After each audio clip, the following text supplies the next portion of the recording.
Prometerás a Deus e à Senhora Santa Maria que sempre, de maneira absoluta e sem concessões, manterás tua castidade para sempre.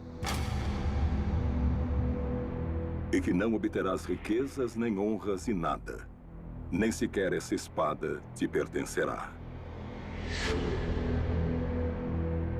Que servirás a Deus como o mais pobre dos mortais e que renunciará à vossa vontade até o fim dos dias. Que nunca abandonarás esta casa nem por uma causa forte ou débil, nem por um motivo melhor ou pior. Suportarás as más palavras. E se quiseres dormir, te façam velar. E se desejares velar, te mandem repousar. Pois és servo e escravo desta ordem, e has jurado proteger a cristandade com a tua vida. Pois o templo é a espada de Deus, e tu, templário, o braço forte que empunha sua ira.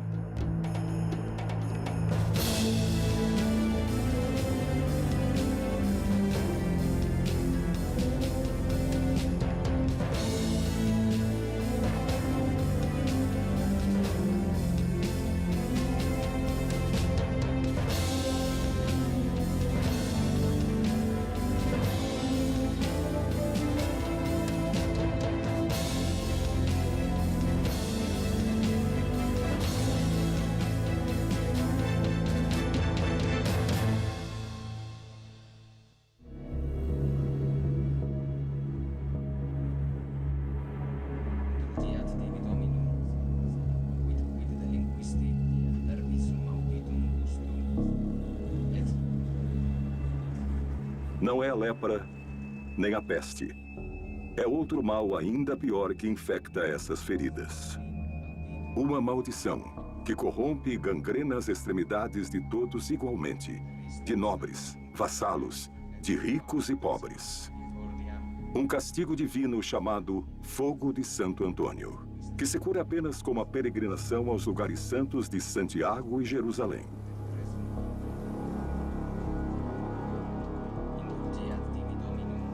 Essa mulher não suportará o longo caminho. Para ela, já é tarde demais.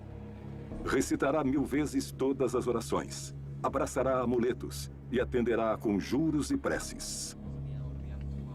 Mas o frio intenso e as mentiras acabarão consumindo tudo. Tudo, menos sua alma.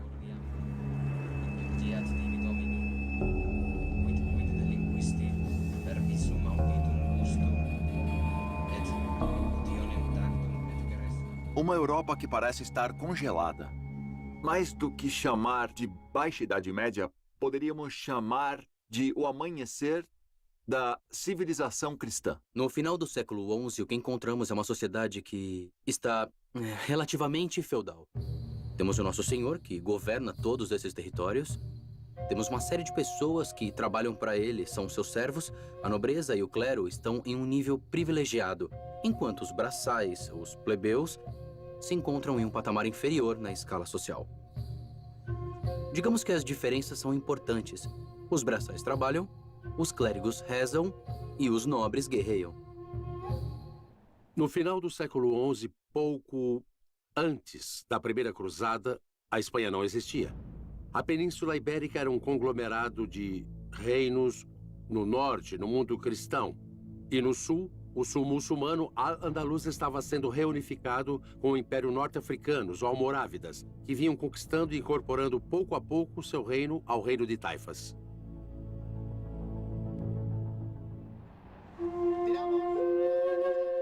Não, tu não és o senhor mais rico, nem o mais poderoso destas comarcas. A colheita não foi precisamente a mais celebrada dos últimos anos. E as incursões do inimigo muçulmano são cada vez mais desavergonhadas. Os dízimos são cada vez mais escassos, e a enfermidade devora o que logo será o cadáver de tua esposa. Não, senhor de Verdun, tu já não pode garantir o futuro de todos seus filhos varões. Na Idade Média, em um senhorio feudal, o normal era que as propriedades, a maioria delas, fossem herdadas pelo filho mais velho, o filho primogênito. O terceiro filho quase sempre era entregue a um mosteiro ou a uma abadia para que fosse educado na disciplina eclesiástica. Artal é o mais jovem.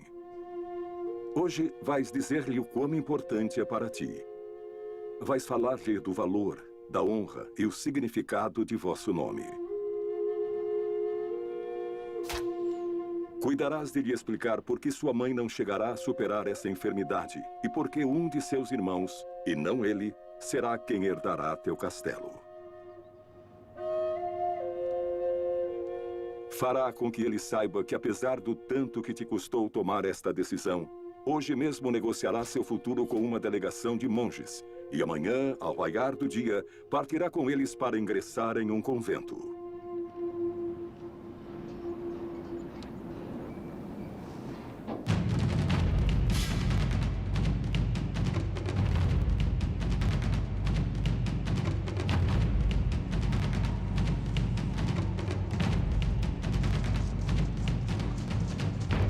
O sistema medieval de Morgado propicia uma concepção de mundo na qual os filhos são um benefício.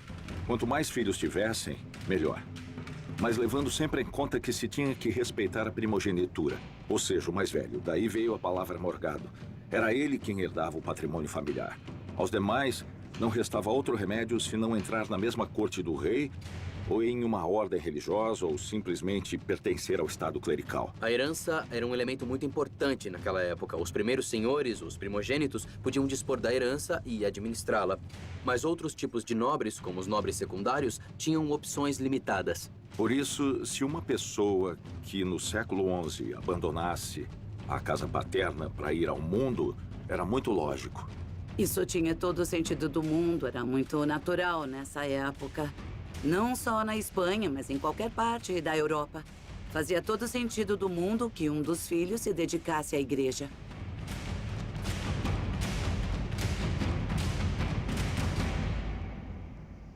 Nessa época, a igreja e todos os mosteiros eram quase um estado dentro do estado. A igreja tinha sua própria hierarquia, suas próprias normas e uma série de propriedades que lhe rendia grandes benefícios. Era muito comum nessa época que houvesse acordos entre um senhor e a igreja para que sua filha ou algum de seus filhos entrasse para a congregação e que deixasse alguma propriedade para que se pudesse manter essa pessoa. Assim, todos se beneficiavam. O nobre garantia o sustento e uma ocupação para sua vida. O grande senhor se livrava do problema, que poderia advir, por exemplo, por ter um filho desocupado. E a ordem religiosa recebia privilégios à medida que, para que esse nobre entrasse na ordem, o grande senhor deveria fazer uma doação ou entregar algum tipo de presente, entre aspas, que a ordem o aceitasse para cuidar desse terceiro filho.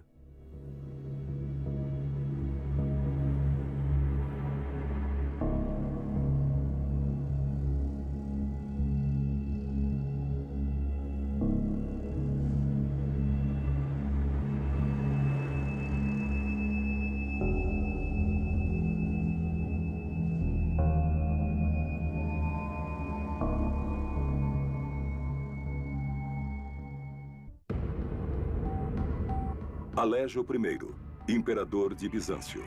Altivo, glutão e mulherengo. Compactuastes alianças e tivestes guerreado com todos e cada um de teus vizinhos. Todos desejam ocupar teus domínios, tua formosa capital, teu trono esplendoroso e a tua coroa. Constantinopla, a última das herdeiras de Roma, hoje é uma ratoeira. Hoje, no ano 1095 da Era de Nosso Senhor, tudo está prestes a mudar. Vindos do leste, a dinastia Seleucida e seus poderosos exércitos avançam sobre teus domínios.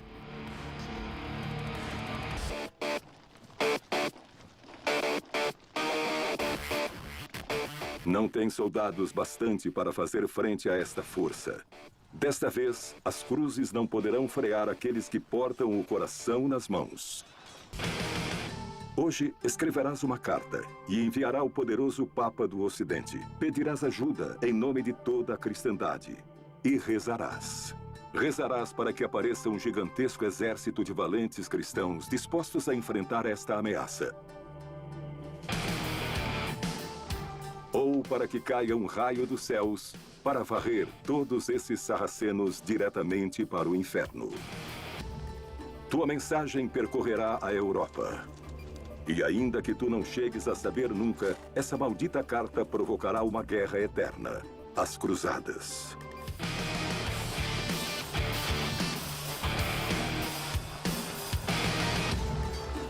Sim, seguramente foi Alejo I, com essa carta, que desencadeia a ideia de que a cristandade tem que fazer algo para evitar que os muçulmanos sigam avançando para o Ocidente. Provavelmente, do ponto de vista da grande política internacional, essa carta desencadeou todas essas questões.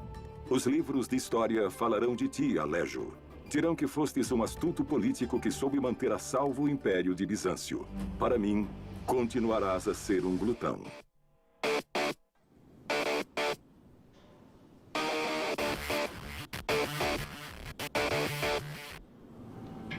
Antes da carta de Alejo I, havia uma série de movimentos que propunham a unidade do mundo cristão contra o Islã. Essas primeiras ações se dão principalmente na Península Ibérica, porque de lá não era preciso ir até Jerusalém combater os muçulmanos. Estes já estavam dentro da Europa, estavam aqui onde hoje está a Espanha. No ano de 1085 da Era de Nosso Senhor, Afonso VI, rei de León, havia tomado as praças de Coimbra, Madrid e Toledo. Pouco depois, um forte contingente almorávide desembarcou na península para socorrer seus irmãos muçulmanos, derrotando os leoneses na Batalha de Sagrajas. No ano de Nosso Senhor de 1094, Rodrigo Dias de Vivar el Cid conquistaria Valência. Nesse momento, a Reconquista se encontrava em uma fase relativamente inicial. Embora já faça mais de 3 séculos que falamos da chegada dos muçulmanos à Península Ibérica e de que já tivessem recuperados territórios importantes, produziu-se o que foi chamado de pré-cruzada. A Europa toma consciência do processo de reconquista, toma consciência de que os muçulmanos estavam aí do mesmo modo que no Oriente e que também deviam ser combatidos. Assim sendo, era muito interessante para Roma, para o papado e para toda a igreja a reconquista da Espanha. E se considerava esse um território de cruzadas. Ninguém escapará do banho de sangue que se avizinhava. Nem sequer ti, pequeno Artal. Tu também não vais te livrar. Se vai ser um monge cisterciense, junte-se à Ordem dos Monges Brancos, passando a contar com uma organização religiosa baseada no trabalho, nas doações e, sobretudo, na oração importante. São monges, no sentido mais estrito da palavra. Vai se juntar a um mundo baseado em regras. Regras religiosas que vão determinar cada um dos movimentos da sua vida e a uma ordem religiosa desse modo que vai condicioná-lo a uma série de votos.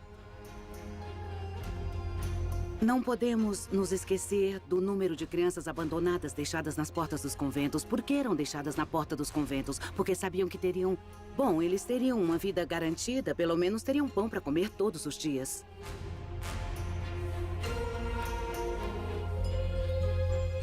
A regra de São Benito prevê a possibilidade de que os pais possam levar seus filhos ao monastério para serem monges. São Benito fala deles, São Benito fala dos meninos.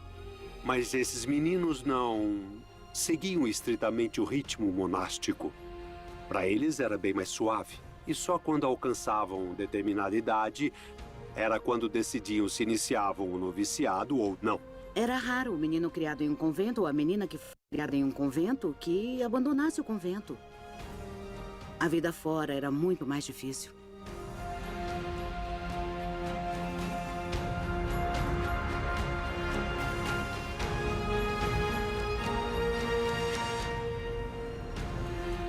Confia nesses monges, Artal. Eles farão de ti um homem sábio e temente a Deus. Ensinar-te-ão a orar e a viver do trabalho de tuas mãos, pois a ociosidade é inimiga da alma. Rezarás 8 vezes ao dia e comerás uma vez. E não sentirá necessidade de sair deste monastério. Isso não convém de forma alguma à tua alma.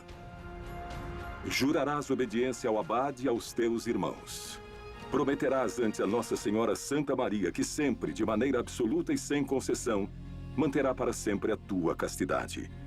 E que servirás a Deus como monge e como o mais pobre dos mortais. Os 3 votos eram voto de obediência, de pobreza e castidade. Os votos, por que o fazemos?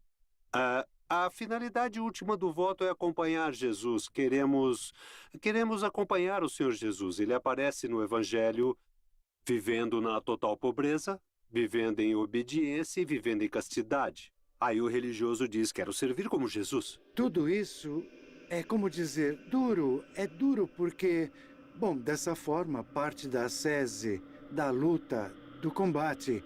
Eu sei em quem me fiar, e a São Paulo eu também digo, eu me fio no Senhor. O voto de pobreza supõe que eu, ao me incorporar à comunidade, renuncio à capacidade de possuir bens pessoais.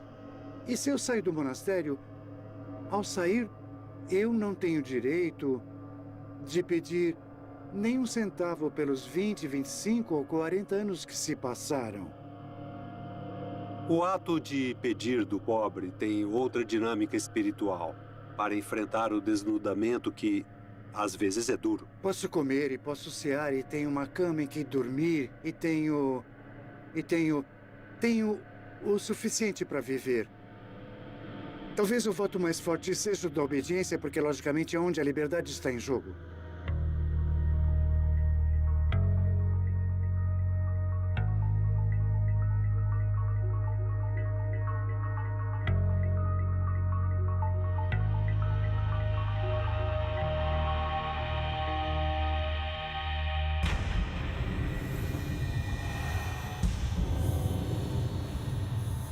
A ideia de unir todas as nações cristãs da Europa sob um único estandarte já anda por tempo demais rondando em tua cabeça.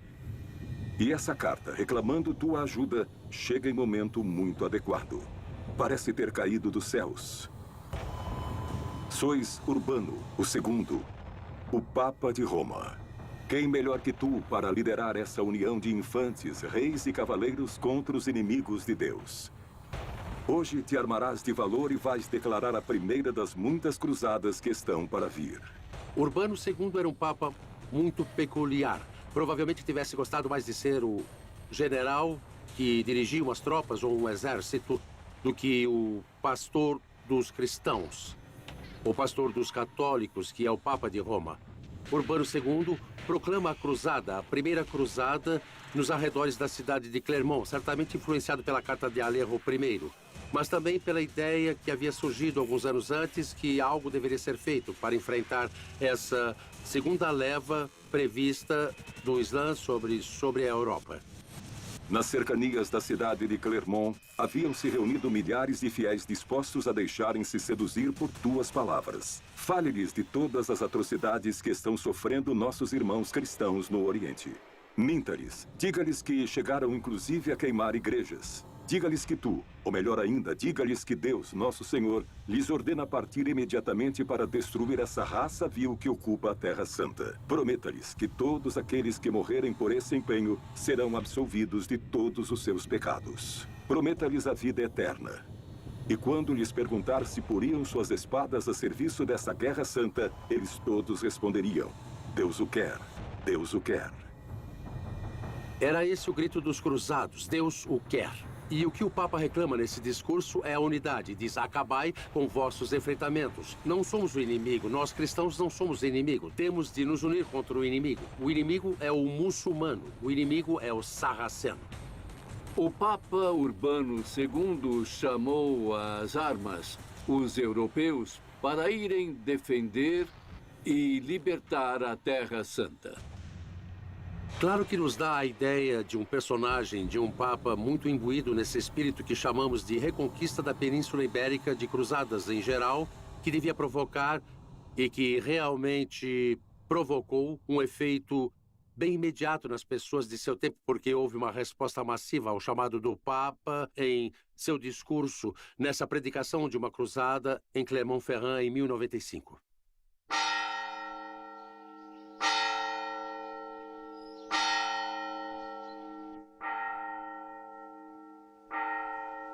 Acorda, Artal. Tocam a matina. E não pode chegar tarde. Para manter a ordem estrita que rege esse monastério, temos de seguir ao pé da letra cada um dos 73 capítulos da regra de São Benito. Aprenda-a. Ela te dirá quando orar, quando trabalhar e quando repousar.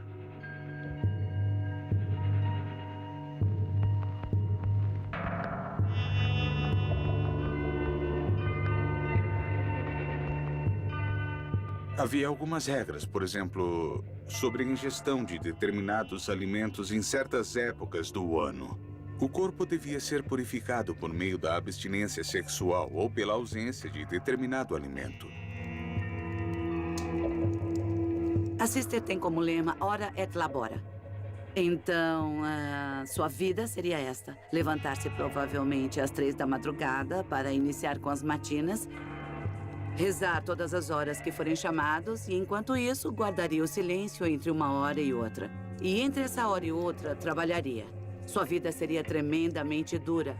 Acabaria jantando uma sopa de verduras, quase sem verduras, por volta das 6 da tarde. E 6 ou 7 da noite iria dormir. Dormiria com rezas intercaladas para seguir o comprimento das horas. Vista pelos olhos de homens e mulheres do século XXI, a vida monástica, a vida na ordem de Sister, a regra de Sister, nos pode parecer muito dura e, sobretudo, muito rígida. E efetivamente o era. Uma vida que se distribuía em um tempo de oração, um tempo de trabalho, para viver de nosso sustento, e um tempo de estudo. Dá-se ênfase que os monges deviam estar medianamente formados, por exemplo, em leitura. São pessoas que deveriam atender o ofício divino e, nesse sentido, deveriam estar bem formados, como fazer isso corretamente. E nessa época, quem pertencia ao clero, sem dúvida, recebia uma formação infinitamente superior a nível acadêmico da que poderia receber qualquer outra pessoa daquela época. Não há dúvida que para o século XII não teria sido uma pessoa suficientemente cultivada. E temos que entender que muitos monges que entravam nos monastérios não sabiam ler nem escrever. Mas falo de Artal, uma pessoa mais preparada que acabaria sendo monge.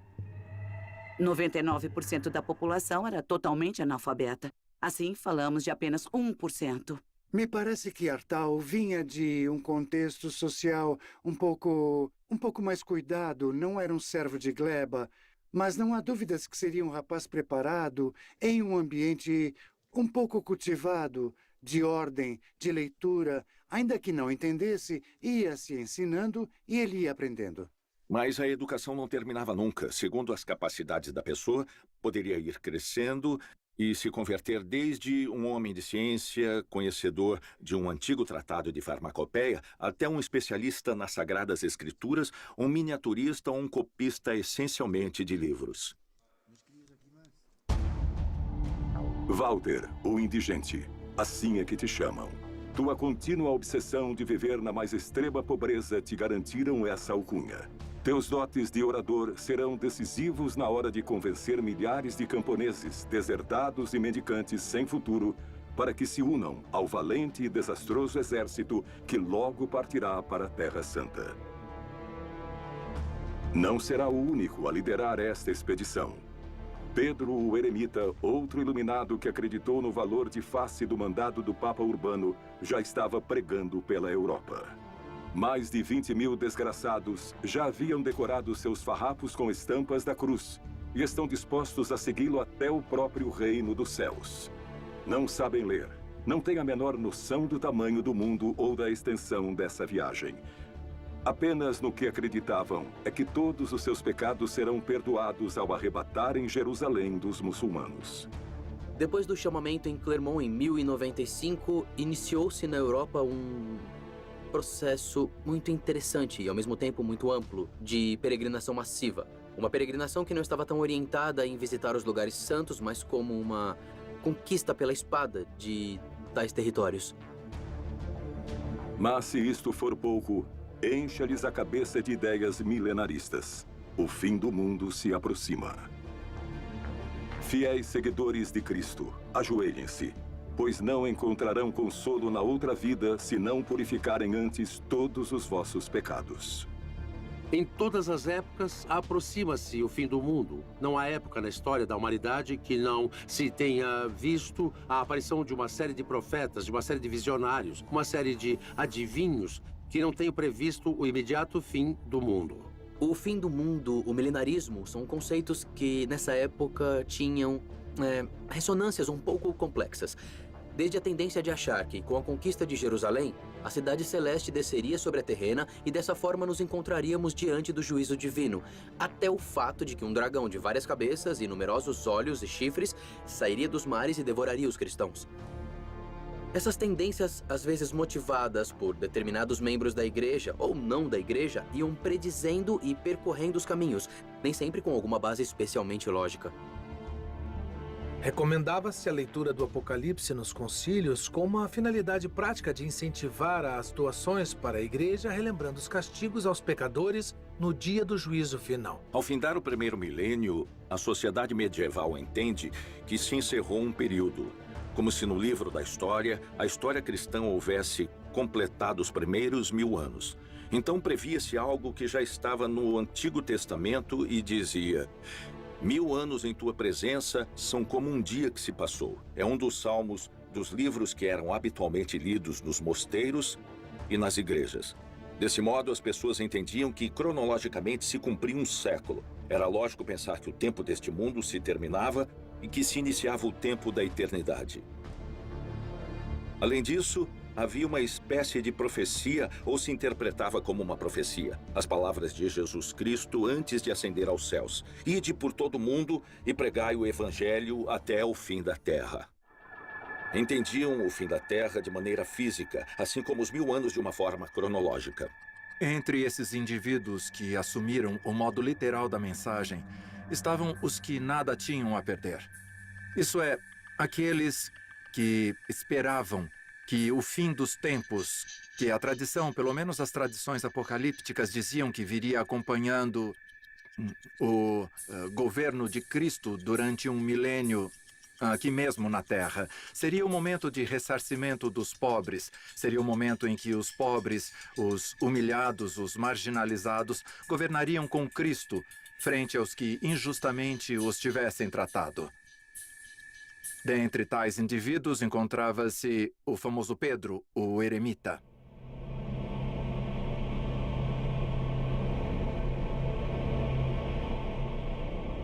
Pedro, o eremita, que era um louco, um iluminado, um homem convencido de seu caráter messiânico, que teria sido designado provavelmente por Deus para encabeçar um movimento que acabe com o Islã e com os muçulmanos hereges, os filhos do mal.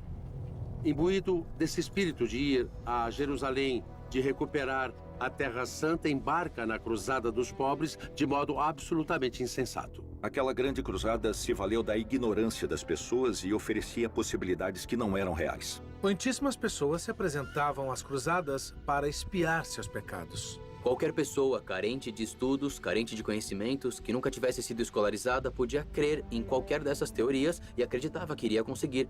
Isso é um dos grandes componentes do milenarismo e que motiva os movimentos cruzadistas e que motiva todas essas peregrinações. Portanto, mesclavam-se muitas coisas. Se mesclou o fanatismo, o crescimento da população e o fato de que na Espanha a reconquista também se considerava uma cruzada, estava muito avançada. Era gente mal preparada. Ainda que tivessem muita fé, não tinham instrução militar, nem sequer possuíam a caridade cristã que os impelia a libertar a Terra Santa, porque fizeram grandes maldades, porque cometeram também enormes crimes e acabaram sendo dizimados no caminho para Jerusalém. Chegarás a Constantinopla, cruzarás o Bósforo, e aí, perto da cidade de Nicéia, o exército seleucida os exterminará a todos. As mulheres serão enviadas aos haréns e as crianças aos mercados de escravos. Pode-se dizer que Pedro Eremita foi uma criatura papal que saiu do controle do Papa. Essa seria talvez uma definição que melhor poderia lhe corresponder. Recorde das palavras do Apocalipse. Vi as almas dos que haviam sido degolados, e a cada uma lhe foi entregue uma vestimenta branca. Os cistercenses vestiam branco, adotaram o hábito branco como símbolo da pureza, como símbolo também de pobreza e, ao mesmo tempo, como símbolo que representa a luz de Deus, uma luz branca, uma luz que não tem cor. Usar roupas coloridas, como púrpura, azul e amarelo, implica no uso de corantes que, além de muito caros, são simbólicos, representam o poder, a nobreza. Estes trapos são os mais anacrônicos que temos, porque são dos séculos 10, 11, 12. Mas para mim facilita muito, porque ao me levantar de manhã, não preciso pensar que calças vestirei, que sapatos vou usar, qual camiseta vestir, de qual cor, etc. De modo algum, os mosteiros eram lugares enfadonhos, tinham uma atividade impressionante. Havia atividades o dia todo. Os que estudavam ficavam nas bibliotecas, aqueles que copiavam os códices, copiavam as pinturas, os que estavam na horta trabalhavam. Os mosteiros eram escolas de artesanato, eram hortos privilegiados, eram lugares onde se fazia vinho e onde, também em alguns mosteiros, também se fabricavam armas e se ensinava o uso delas. Eram centros de produção, pequenas fábricas que efetivamente exportavam por toda a Europa.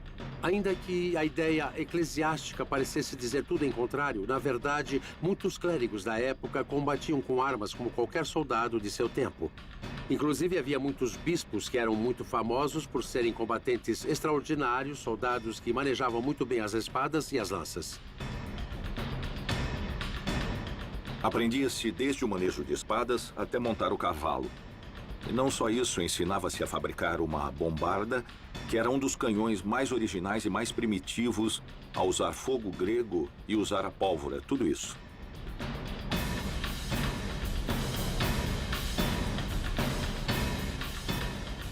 Na Idade Média, um combatente que não estivesse treinado, que não tivesse treinado golpes de machado, golpes de clava, cargas de cavalaria ou o manejo de espada em uma batalha, estava perdido. Na Idade Média havia muito poucas oportunidades. Se não estivesse treinado e fosse atingido por 2 golpes, no terceiro estaria morto. Na liturgia, os monges deviam cantar numa forma varonil, um pouco forte, como cavalheiros marchando para a guerra.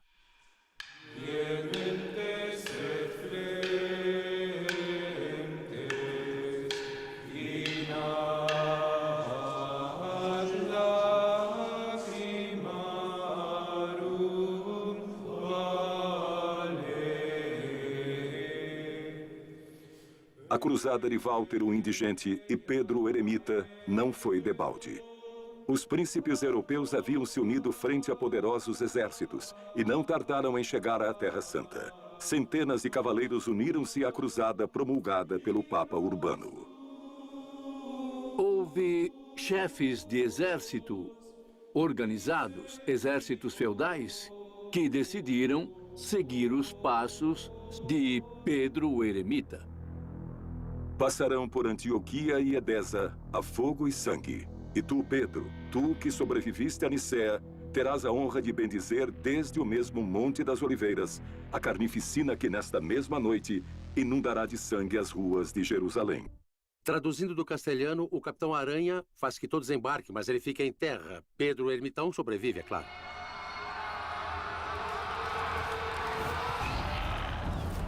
Jejuareis por 3 dias. E assim como Josué fez em Jericó, marcharão descalços em procissão ao redor da cidade. E ao final de 9 dias, pela graça de Deus, suas muralhas se dissolverão. Construirão poderosos aríedes e torres de assalto.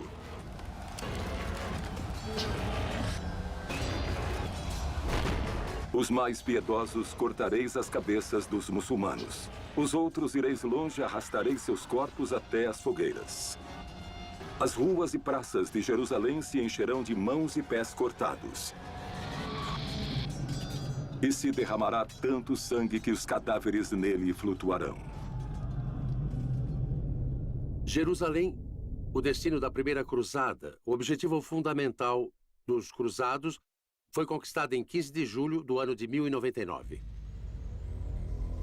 Durante 3 dias e 3 noites, queimareis sinagogas e mesquitas. Os mais covardes matareis aos anciãos, às crianças e mulheres. Os mais soberbos colocareis coroas de ouro no mesmo lugar onde Cristo portou uma de espinhos. E quando não restarem mais infiéis que maltratar, os levarão em penitência até a igreja do Santo Sepulcro para a cerimônia de ação de graças. A matança que se produziu foi terrível. Os cronistas cristãos contam que o sangue dos muçulmanos chegava até os tornozelos. Nos falam das ruas de Jerusalém cheias de sangue e que o sangue chegava até a metade das pernas dos cavalos, de mortos, de torturas, de todos os tipos de barbaridades.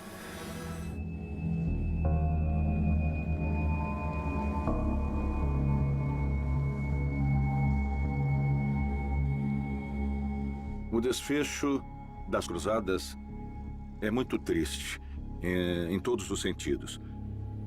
Representa um dos grandes fracassos da humanidade. Desde Roma, te manterás adiante do avanço de tua guerra santa, a primeira de muitas que estão por vir. Mas tu, Urbano, tu morrerás 14 dias antes da Batalha de Jerusalém. Nunca saberás se a Terra Santa chegou a ser liberada, e eu também nada direi.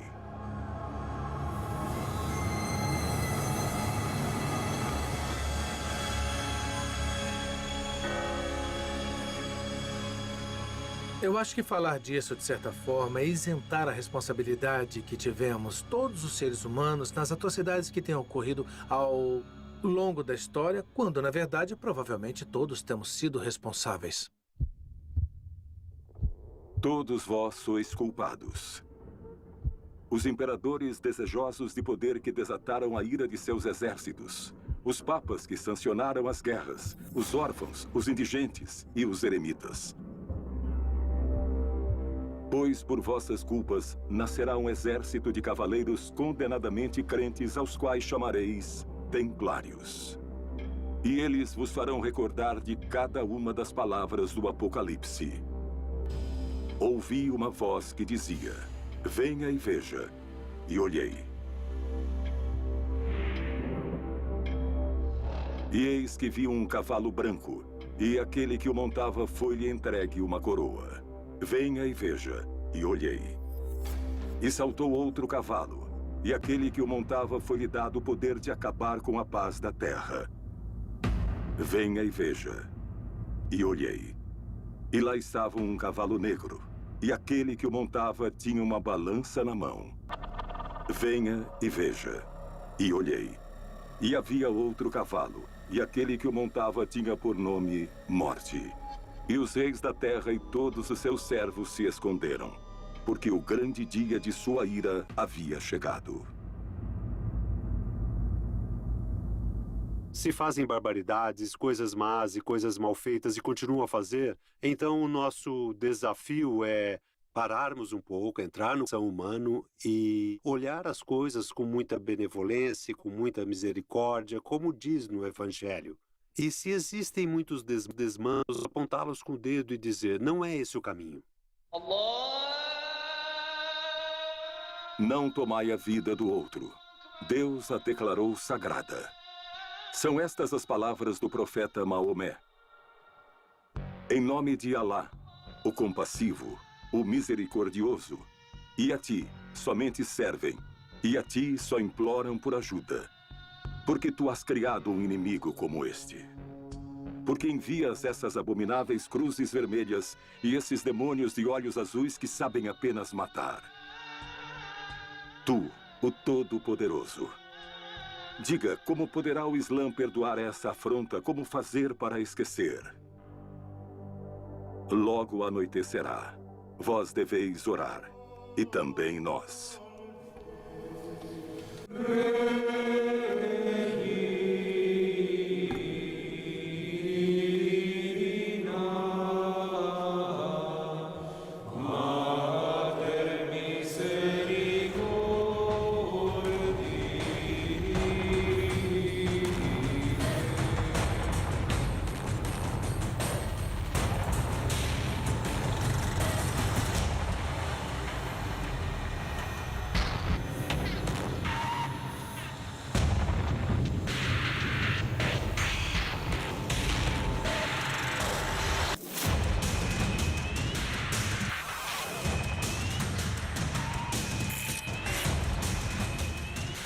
Então eles colocaram Artal deitado no chão, porque São Benito disse que quando se comete uma falta, uma maneira de humilhar-se o monge é deitá-lo no chão, enquanto a comunidade passa por cima do irmão.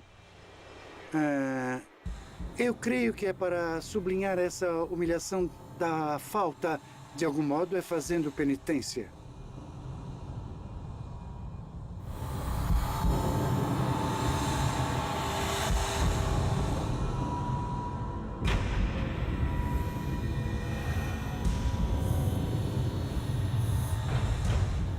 Em minha etapa como mestre de noviços, uma coisa que os jovens costumavam me dizer bastante quando chegavam no final do ano era: mas eu não era assim.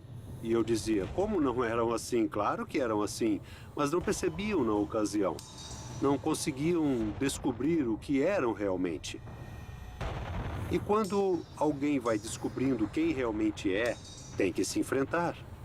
Não se pode justificar nem fugir, tem que se enfrentar.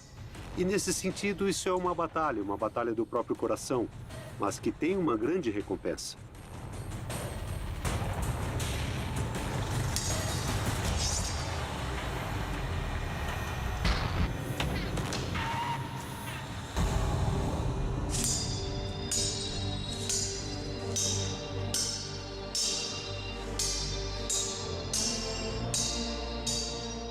Jerusalém foi libertada.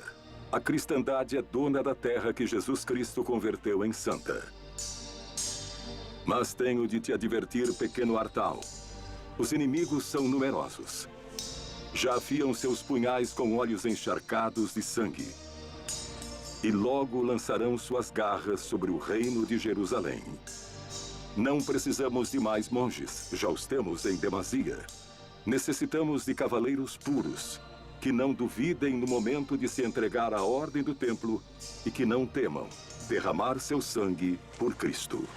Para nós, homens do século XXI, é muito difícil entender o sentido de uma ordem militar da Idade Média. É muito difícil. As ordens militares surgem por derivação das grandes ordens religiosas. E surgem em torno de uma ideia que é ora et labora, ou seja, trabalho e oração. Ora et labora, neste caso, o trabalho da ordem militar é defender e lutar pela cristandade. Sendo assim, o membro de uma ordem militar que não deixa de ser um religioso, e muitos deles pertenciam ao estado clerical, em vez de trabalhar o campo, dedicando-se à agricultura ou copiar livros, dedicava-se a aprender o manejo de armas e, quando chegava o momento, ia para a guerra.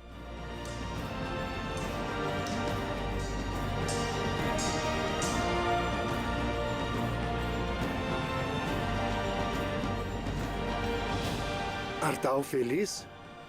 Sei, ao sair do monastério, mas deviam perguntar-lhe se foi feliz como cavaleiro templário, desenvolvendo sua vocação de Militis Christi, de soldado de Cristo, chegando inclusive a bater cobre por ele, materialmente, não? Ser templário implica em um salto de fé, que hoje em dia não se poderia dar. Estamos falando de um nível de sacrifício que hoje em dia ninguém daria. É um passo muito difícil de dar. Um templário consagrava sua vida a um propósito que transcendia a vida terrena. Imagina o quanto soava duro e o quanto era belo. Renunciava a sua vida, a seu próprio destino, a ter descendência, a ter posses. E se entregava por convicção própria a um propósito maior, ao que podia oferecer à humanidade, que era servir a Deus.